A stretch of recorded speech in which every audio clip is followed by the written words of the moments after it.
Well, I'm truly honored to be back with the Committee of 100, especially on this significant anniversary date.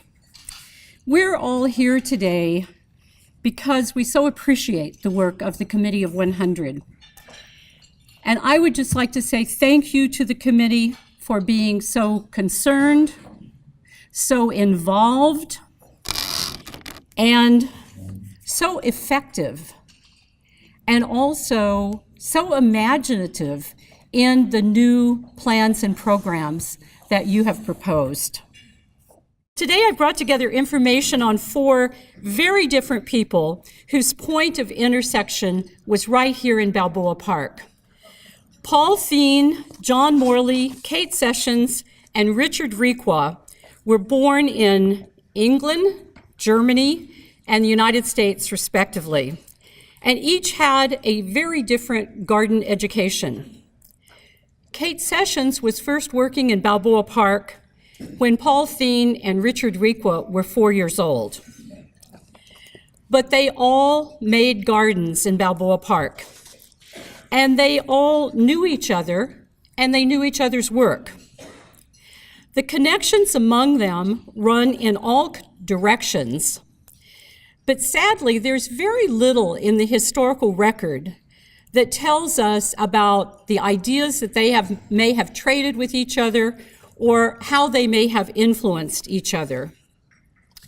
Each left their individual mark here in the park, some quickly and visibly, others in long-term influence. But I've found that research on these garden makers helps me to look at the park with new eyes. So maybe I will have a few things to share with you today that will also help you see the park in some new ways. Kate Sessions, well, we all know a lot about Kate Sessions, and she has certainly been long celebrated for the benefits of her experimental horticulture, her very influential advocacy for the park, and her understanding of how important this park would be to future generations in San Diego if we could only manage to preserve it. But today, I'm going to set aside those large stories about Kate Sessions and highlight 2 lesser-known garden connections between Kate Sessions and our park. We should always think about Kate Sessions when we enjoy the beautiful desert garden in Balboa Park. Cactus and succulents are having a moment just now in popular taste, and they're making a comeback in our park. But more than a century ago, Kate Sessions was telling us about the beauty of these unusual plants, and she knew that our local climate could nurture world-class collections of them. And her persistence did bring the first aloe, agave, and cactus gardens to Balboa Park, but only one of those original gardens survive. And that is the one planted in time for the 1935 exposition that's located directly behind the building we're sitting in today. That garden is getting some attention these days, and it's attracted some volunteer interest, so I expect we're going to see a great improvement there. But that poor garden has suffered a lot of neglect over the years. And I really have to wonder, shouldn't a garden's close association with the mother of Balboa Park earn it a little more respect? Well, here is that garden when it was newly planted, and you'll see the Cabrillo Bridge and that corner of this building in the center right of the photograph. And here is Kate Sessions in the same garden. Note those spiky yucca plants next to her. When this cactus garden was almost finished, Kate decided that it needed some yuccas to bring a little accent to it. So knowing that Park Superintendent John Morley was out of town, she sent some workers to a different part of the park and had them dig up some of these yuccas and move them to her new cactus garden. Well, of course, when John Morley got back, he heard all about it. But he only laughed. I love this story because it illustrates the sense of ownership that Kate always had in the park, and also tells us something about John Morley's indulgence of her proprietary ways. But there was a lot of mutual respect between these two friends, and in Balboa Park, they were usually on the same page. Another feature of Balboa Park associated with Kate Sessions is the palm grove near the bowling greens at the Laurel Street entrance. But I'm not sure its full significance is known. Ignore those tall canary palms at the front and look behind them at that palm jungle. That grove contains the one and only plant species that Kate Sessions collected in the wild and introduced to cultivation in the United States. In 1902, she went with botanist T.S. Brandigee on a foreign plant hunting expedition. They traveled to the tip of Baja, where Mr. Brandigee had previously spotted a new kind of palm tree, not yet classified for botanical science. Boy, I wish we had a picture of Kate Sessions on a mule, but that is actually Mrs. Brandigee. But Kate certainly used the same form of transportation on this plant hunting expedition. She dug up a few small palm trees and collected bags and bags of those seed from the mature trees. Brandigee named and botanically classified the palm, but it was Kate Sessions' famous green thumb that turned hundreds of the seed she had collected into thriving palm trees for San Diego. 325 of the trees were planted in Balboa Park in 1914. So with its documented tie to the horticultural work of Kate Sessions, that grove of San Jose Hesper palms holds a very special place in park history. Paul Thien came to the United States from Germany in 1903, having trained in horticulture there. In 1910, he came to San Diego, purchased land in Old Town, and established a nursery business. It did not thrive. Just as he was running out of money, he got a job at the Balboa Park nursery established by the Olmsted brothers to grow plants for the 1915 exposition. This was in March 1911. 7 months later, when the Olmsteds resigned from San Diego's exposition, Thien was promoted to exposition nursery supervisor. And just a few months later, he was also named as the landscape supervisor for the exposition, working with Frank P. Allen Jr. on the design and planting of the exposition grounds. This huge responsibility handed to Thien in 1911 and 1912 gave him the opportunity to show what he could do. He was a really talented propagator of plants, and he was an obsessive organizer who knew every single plant that was growing in the nursery, how old it was, what kind of care it needed. And by riding around on horseback, he could effectively supervise scores of field workers in multiple crews who were preparing the exposition grounds. He had an eye for landscape design, and he worked compulsively. Here under that orange arrow is Paul Thien in an exposition nursery greenhouse. It is estimated that more than 2 million plants were used at the exposition, many raised under Thien's supervision. Ground preparation and planting were done at a frenetic pace. In 1 year alone, 50,000 shrubs were planted on the exposition grounds. Most of Thien's specific plantings are today, of course, long gone. But his successful exposition landscaping helped to establish some classic Balboa Park features. Thousands of plants went into Palm Canyon in 1911.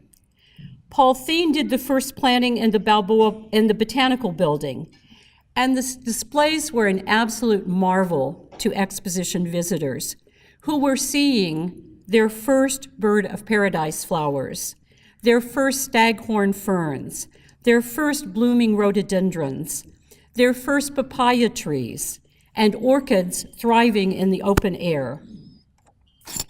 The greenhouse extension that was present at the Botanical Building in 1915 was also an opportunity for Thien to create a steamy equatorial garden in which it was said that songbirds trilled and exotic plants thrived. He also did the first plantings in the Montezuma Garden, refreshing the display many times throughout the exposition. Well, Thien and Allen's landscaping at the Panama, California exposition was something that won extravagant praise for Balboa Park. It enhanced the perception of California as a Garden of Eden, and this landscaping, with all of its water dependence, exercised a century of influence over the gardens and landscapes of our region. The official exposition guidebook published Paul Thien's 25-page, very small print listing of all the plants that were grown in the exposition.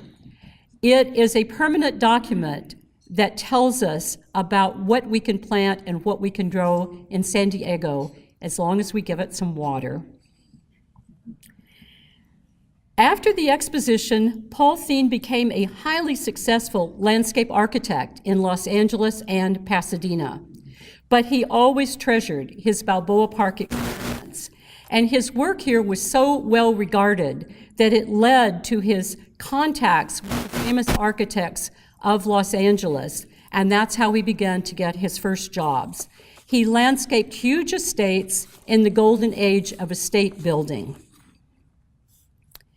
There are very few pictures of John Morley, but that fuzzy one on the left, he shows him in the dark suit. There was a planting of a tree going on right outside this building that was being planted in honor of John Morley as he retired. Well, John Morley came from England, and he made his way to Balboa Park in 1911, the same year that Paul Thien, and also as a result of the Olmsted brothers' resignation from the exposition. When they pulled out, San Diego hired Morley as San Diego Park Superintendent. He had previously been the superintendent of parks in Los Angeles. Well, upon arriving in San Diego, Morley immediately began improving Balboa Park in advance of the 1915 exposition, working on the areas outside the exposition grounds. This wonderful photograph shows Morley's creation of a large picnic lawn at the left, and also Balboa Park's first rose garden on the right. A tinted postcard gives a close-up of the rose garden. On each side of the bridge, Morley put in other landscaping and built pathways leading down the canyon side. Here is Morley on one of those landscaped pathways. Although he was praised as a miracle worker in beautifying Balboa Park, he also was managing dozens of other city parks. Despite his work and the praise for his work, he was almost forced out of his job in 1917. The Park Commission demanded his resignation so that a friend of one of the park commissioners could take over. The designee was a real estate agent with no knowledge of horticulture or park management, but he was being promoted as someone who could run the park like a business. Heard that one before? Morley stubbornly refused to resign. The newspapers and citizens rallied to his cause and packed a commission meeting. Kate Sessions helped organize supporters at this early day resistance movement and won enthusiastic applause when she called the commissioners ignorant of park needs. Well, Morley kept his job and went on to serve as park superintendent until he retired in 1939. After the Panama, California exposition, Morley guided Balboa Park Through the naval occupation of World War I, he helped fight off a plan to build a new state college on park land. That is the college we now know as San Diego State University. Can you imagine if that had been built in the park? And he was integral to preparations for the second Balboa Park exposition in 1935. One can only imagine what it was like for Morley to be the superintendent of parks and have first the Panama, California exposition, which just occupied a huge part of the park land, but over which he really had no authority during the exposition, and something similar to that coming along in 1935, although Morley was very involved in landscaping for 1935. Well, these cross lines of authority must have made for some difficulties, but every account cites Morley's cooperativeness and his diplomacy. He managed to make this work, and he very successfully helped to improve the park, working with both Thien at the 1915 exposition and Requa in 1935. No matter what else was going on, John Morley continued to build a park for the people of San Diego. He added ball fields, playgrounds, golf courses, and new landscaping. In the early 1930s, Morley began to implement a John Nolan plan calling for a large recreation area on the northeast side of the park. As the tennis courts, the swimming pool, and other first-time amenities in the park came to fruition, grateful citizens suggested that it be named for Morley. Morley was surely gratified by this recognition, but Morley Field is only a small component of this man's contributions to Balboa Park. And his work was nationally recognized. He put Balboa Park on the map as a progressive city park, and he himself was called a monument to horticulture in one national magazine. Well, Richard Requa came to San Diego with his parents in 1900. He decided he wanted to be an architect, so he began working with Irving Gill in 1908. 3 years later, he opened his own practice, later joining in 2 different partnerships. For one of his major residential projects in Bankers Hill, he talent spotted a young man working at the exposition. He employed Paul Thien to landscape one of the gardens for one of the homes he was building in Bankers Hill. So that was one of their connections. In the 1920s, Requa made 2 trips to Europe to study Mediterranean architecture, and he was particularly attracted to the Moorish-influenced design of southern Spain. As one of the more experienced architects in town, he was the logical choice as the lead architect for the second Balboa Park exposition, scheduled to open in 1935. While architecture was his primary focus, Requa demonstrated an early interest in garden design. While working with Irving Gill, and still very new to architecture, he wrote a 2-part article on the subject of gardens and home design for the magazine of the San Diego Floral Association. And here, I believe, is the first point of contact between Requa and Kate Sessions. She frequently partnered with Gill as the garden designer on the buildings he was working on, and she was known as a very generous mentor to those wanting to learn more about gardens. We do not know how much influence she may have had on Requa's thinking, but we do know that garden study was an important part of his Mediterranean trips, and that one of his travel companions was Milton Sessions, a landscaper and nephew of Kate. Well, Requa stretched the 1935 exposition budget to bring more gardens to Balboa Park than originally planned. And he wrote that most of the gardens that he created were based on gardens he had seen in his travels. Requa looked at Montezuma Garden as created in 1915 and envisioned simpler lines and Moorish decorations. Here's a postcard showing the Requa makeover, influenced by the gardens of the Alcazar in Seville, Spain. Requa added colorful tile benches and 2 Moorish-inspired fountains at each of the new axes in the redesigned garden. And here is Requa creating an enclosed patio inspired by a convent in Mexico. You will recognize the space immediately.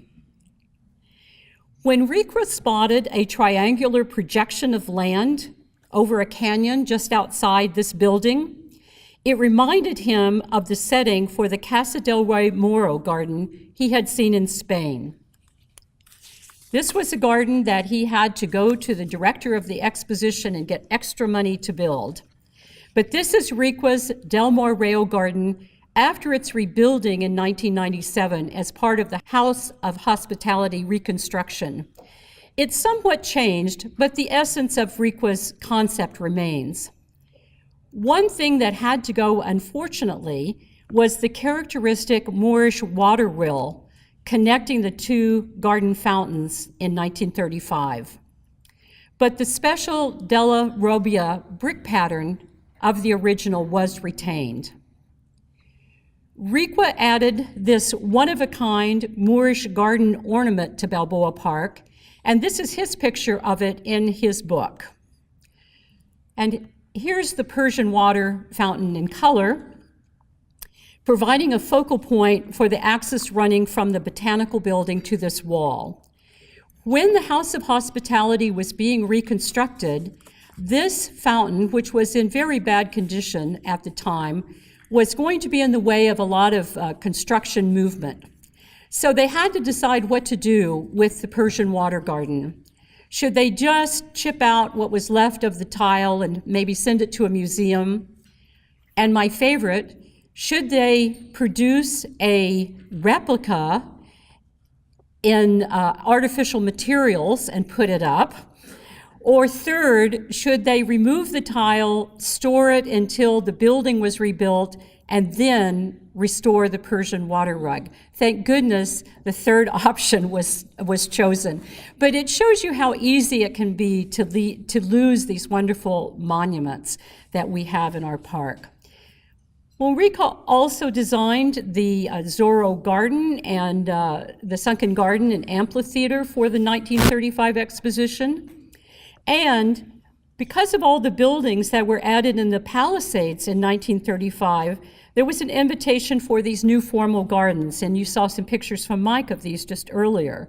So in this picture, it's looking from the Air and Space Museum of today, with today's Automobile Museum is over on the left, just barely in the picture. This old postcard looks back at the Ford building, and this is a color postcard of those famous Firestone singing fountains that coordinated music and colored lighting. I'm not sure when it was decided that a parking lot was a better option for this area, but I'm thrilled to hear that the Committee of 100 has other plans. Well, Requa wrote about the inspiration he received from his old world travels, and he also wrote a book on the building of the 1935 exposition.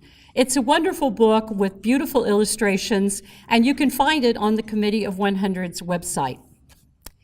Well, this chart shows when various members of our quartet began their work in Balboa Park.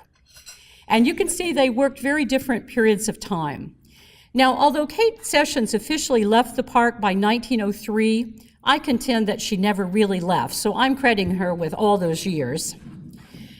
It is ironic that Requa spent very little time working in Balboa Park compared to the others, but some of his gardens are the most celebrated today. And Alcazar Garden and the Persian water rug particularly make a distinctive statement, not really replicated in any other American park. I mentioned that all four of these garden makers knew each other, and yet we don't have a lot of insight on their relationships because the documentation is simply not there. They didn't keep diaries that I have found, or they write illuminating letters commenting on each other's work. But I did find one short Kate Sessions letter that I will share with you. So Kate Sessions wrote to Paul Thien at the Exposition Nursery. I think this was about 1913. She informed him that the kind of plants he was seeking to buy would not grow in San Diego. Therefore, she did not have them to sell. She was educating this newcomer in her characteristically tart way, but we know that she was always willing to share her knowledge. Thien and Sessions did cross paths at local flower shows, and she very much admired his work at the exposition, so perhaps they found some friendlier ground than that letter would indicate. Thien, Morley, Sessions, Requa, all strong-minded and individualistic in their work. But I think all would agree on one message for us today. That is, find your way to Balboa Park and dig in. Thank you.